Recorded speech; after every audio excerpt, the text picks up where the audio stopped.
का बेटा ही किसान के बेटे को समय दे सकता है, उसके अलावा कोई राजनेता मिलने का समय नहीं दे सकता। और वहां पे सत्यपाल मलिक जी से लगभग आधे घंटे तक चर्चा हुई। और जब श्रीनगर में जाते हैं तो डल झील से लगभग 2 किलोमीटर अंदर गवर्नर हाउस शुरू होता है सिक्योरिटी वजह से। तो हमारे हाथ में सिर्फ एक झोला था, हम पैदल पैदल जा रहे थे।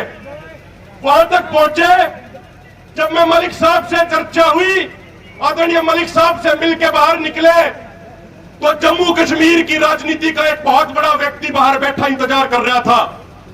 लेकिन साथियों, समझने की बात यह है कि जब मलिक साहब से किसानों के मुद्दे पे हम बात कर रहे थे, नौजवानों के मुद्दे पे बात कर रहे थे, उस समय बेशक बाहर एक बड़ा राजनेता बैठा हो, लेकिन मलिक साहब ने मुझे ये बिल्कुल नहीं कहा कि भाई आप जल्दी कर लीजिए, बाहर कोई राजनेता बैठा है। इन्होंने कहा कि अच्छे तरीके से बात करेंगे, बढ़िया तरीके से बात करेंगे।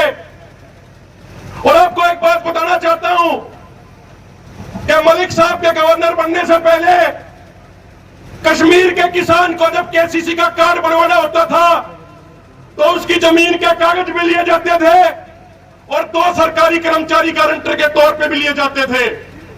बल्कि भारत के दूसरी तरफ अन्य राज्यों में सिर्फ जमीन के कागज देते ही केसीसी बन जाता था।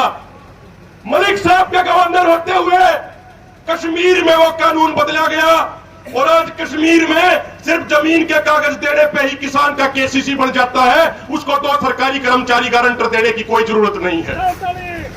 मलिक साहब ने कहा कि जब देश एक है तो कानून एक होगा, देश के किसान एक है तो किसानों के लिए पूरे देश में कानून एक होगा। साथियों, भाई बजरंग पुनिया बैठे हैं, जब ये ओलंपिक में मेडल जीत के लाए तो पहलवानों के सम्मान में कार्यक्रम रखा। बहुत सारे खिलाड़ी इस बात से डर रहे थे कि किसान आंदोलन वाले प्रोग्राम कर रहे हैं, कभी सरकार नाराज न हो जावे। बजरंग भाई से मिले और हमने हाथ जोड़ के निवेदन कहा कि बजरंग भाई आपको आना है, तो इन्होंने तुरंत कहा कि किसान का बेटा हूं, 100% आऊंगा, किसानों के बीच में जरूर आऊंगा। एक अंतिम बात यह कहना चाहता हूं साथियों, चौधरी चरण सिंह एक बात कहते थे कि किसान समाज 5.5 साल तो किसान बन के आंदोलन लड़ता है, लेकिन चुनाव के वक्त 2.5 महीने यह भूल जाता है कि मैं किसान हूं और मेरे किसानी के मुद्दे क्या है। यह धर्म के नाम पे बढ़ जाता है, जाति के नाम पे बढ़ जाता है। तो आपसे एक हाथ जोड़ के निवेदन है साथियों, चौधरी चरण सिंह की इस बात से सीख लो और 2024 में वोट डालते समय इस बात का ध्यान रखना कि सत्ता में जो आज लोग बैठे हैं ये वो लोग हैं जिनके कारण हमारे 750 किसान शहीद हो गए। वो किसान भी किसी के बेटे थे, किसी के बाप थे, किसी की मां थी, किसी के भाई थे, किसी के बहन थे। हमारी और आपकी अगली पीढ़ी के लिए कुर्बानी देके गए।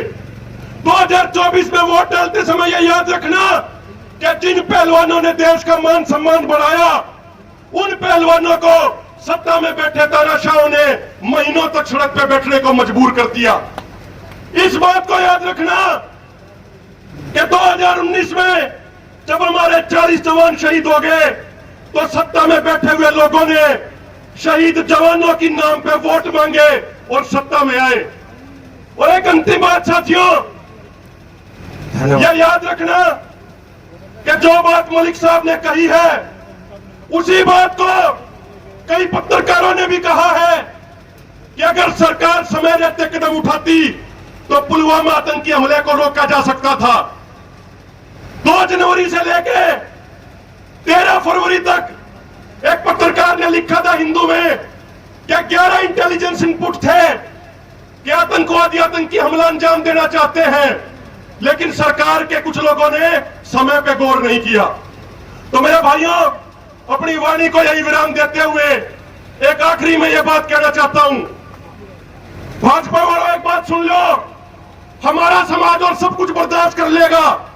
कोई हमारा गाड़ी घर छीन ले हम बर्दाश्त कर लेंगे, कोई हमारी प्रॉपर्टी छीन ले हम बर्दाश्त कर लेंगे, लेकिन यदि कोई हमारी मां बहन बेटियों की इज्जत के साथ खिलवाड़ करेगा तो वह बात कतई बर्दाश्त नहीं करी जाएगी, चाहे उसके लिए कोई भी कुर्बानी देनी पड़े।